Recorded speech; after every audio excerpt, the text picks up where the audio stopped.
மாண்புமிகு பேரவைத் தலைவர் அவர்களே, காவிரி விவகாரத்தில் எதிர்கட்சி சில விவரங்களை கேட்டிருக்கிறாங்க. காவிரி நமக்கு உயிர் ஆதாரம், நம்மளோட உணர்வு ரீதியான ஒன்று. அதனால் அதை வச்சு அரசியல் பண்ணுற எண்ணம் துளி கூட நம்ம அரசுக்கு இல்லை.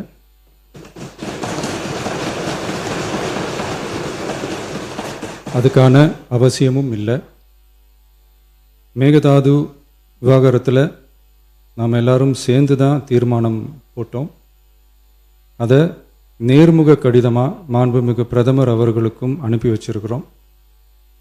அதோடு நாம் அப்படியே இருந்துடல. ராஜ்யசபாவில் ஒன்றிய ஜல் சக்தி துறை இணை அமைச்சர் மேகதாது அணை பற்றி முழு விவரங்களை குறிப்பிடலைன்னு தெரிஞ்சதும் காவிரி நடுவர் மன்றத்தின் இறுதி தீர்ப்பு மற்றும் மாண்புமிகு சுப்ரீம் கோர்ட் தீர்ப்பு சம்பந்தமான விதிகள் மற்றும் பத்திகளை கோட் பண்ணி மேகதாது திட்டத்துக்கு எந்த விதமான சட்டபூர்வமான அனுமதியோ நிர்வாக அனுமதியோ வழங்கக்கூடாதுன்னு மாண்புமிகு பிரதமர் அவர்களுக்கு அடுத்த நாளே நேர்முக கடிதம் எழுதினோம்.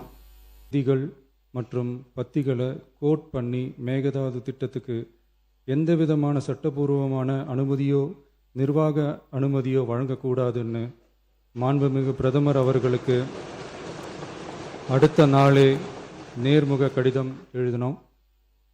காவிரி நதிநீர் பங்கீட்லேயும் சரி, மேகதாது அணை கட்டுற முயற்சிகளை தடுக்கிறதுலையும் சரி, தமிழ்நாட்டோட உரிமையை நம்ம அரசு கொஞ்சம் கூட விட்டு தரவே தராது.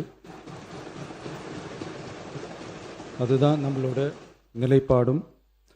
அதே நேரத்தில் கர்நாடகாவில் சில அணைகள் கட்ட ஆரம்பித்ததை பற்றியும் இதே அவையில் 1969 ஒரு விவாதம் நடந்திருக்கு. அப்போது நீர்வளத்துறை அமைச்சராக இருந்தது யார்? அப்போ அணை கட்ட விட்டது ஏன்னு கேட்டு அந்த மாதிரி சீப் பாலிட்டிக்ஸ்லாம் நான் பண்ண விரும்பலை.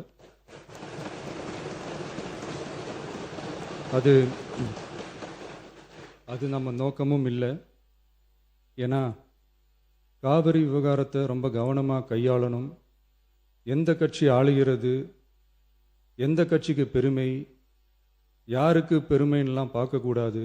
இது தமிழக மக்களுடைய பிரச்சனை அப்படின்னு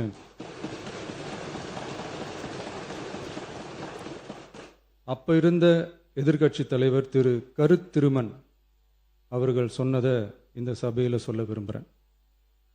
காவிரி பிரச்சனையில் சம்பந்தப்பட்ட 2 மாநிலங்களும் ஒன்றிய அரசும் உட்கார்ந்து முடிவெடுக்கணும்னு 1969 இந்த சபையில் பேசியிருக்கிறாங்க. அதுக்கப்புறம் நிலைமை வேறு மாதிரியெல்லாம் போயிடுச்சுன்னும் நம்ம எல்லாருக்குமே தெரிஞ்சது தான். சட்டப்படி இந்த பிரச்சனையை அணுகிறதுல நாம் உறுதியாக இருக்கிறோம், அதில் மாற்றமே இல்லை. இருந்தாலும் ஒரு அட்டெம்ப்ட் எடுத்து பார்க்கலாம்னு தோணுனது தான் அந்த பெங்களூர் விசிட்.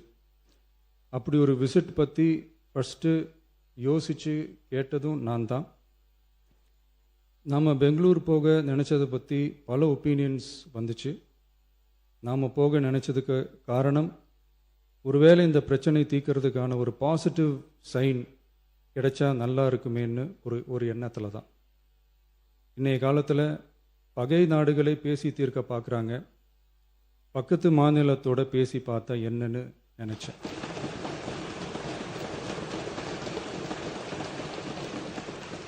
அதனால தான் அப்படி ஒரு அட்டெம்ப்ட் எடுக்க நான் ட்ரை பண்ணோம். ஒருவேளை அந்த அட்டெம்ப்டில் ஒரு அவமானம் நேர்ந்தால் என்ன செய்யன்னு சில பேர் கேட்டாங்க. அப்படி நடந்தால் தமிழ்நாட்டு மக்களுக்காக அதையும் தாங்க தயாராக தான் இருக்கேன்.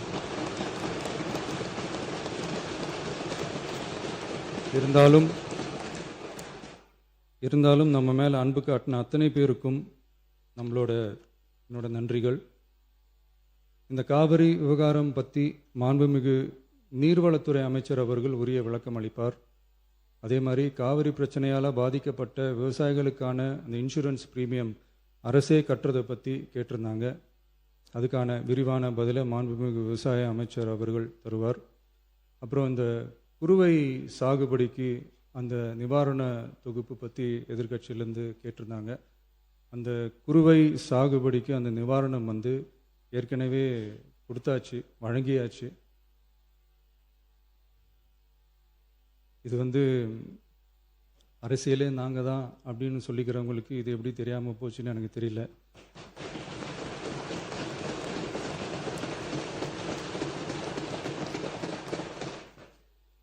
முன்ன பின்ன பேப்பர் படிச்சிருந்தா நாட்டில் என்ன நடக்குதுன்னு தெரிஞ்சிருக்கும்.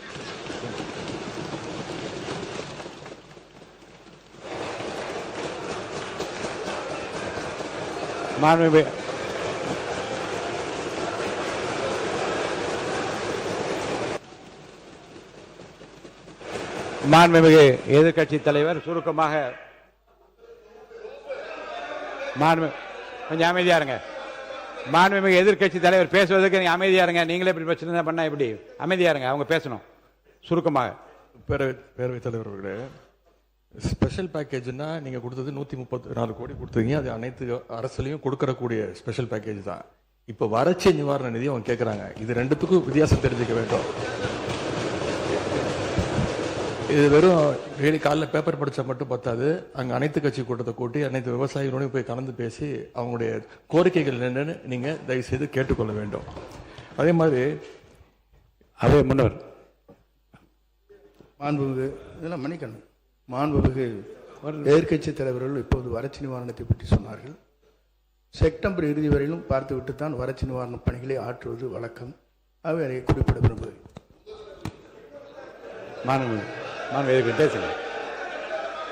எதிர்கட்சி தலைவர் பேரவைத் தலைவர்களே பேச அனுமதிங்க. நீங்களே இப்படி பண்ணா எப்படி?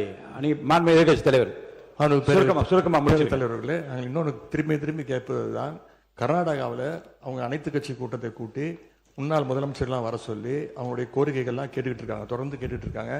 இந்த தாவேக அரசு ஏன் அனைத்து கட்சி கூட்டத்தை கூட்டுவதற்கு என்ன உங்களுக்கு பயம், என்ன உங்களுக்கு தயக்கம் என்பதை நான் கேட்டுக்கொள்ள விரும்புகின்றேன். அதே மாதிரி குறுவை பாதித்த சம்பவம் இன்னைக்கு கேள்விக்குறியாக நிலையில விவசாயிகளுடைய தொடர் கோரிக்கை டெல்டா மாவட்டங்களை வறட்சி பாதித்த மாவட்டங்களாக அறிவித்து அதற்கான உரிய நிவாரணங்களை அவங்க தொடர்ந்து கேட்டுட்டு இருக்கிறாங்க. எனவே அதையும் இந்த அரசு செய்ய வேண்டும் என்று கேட்டுக்கொள்கின்றேன். நன்றி.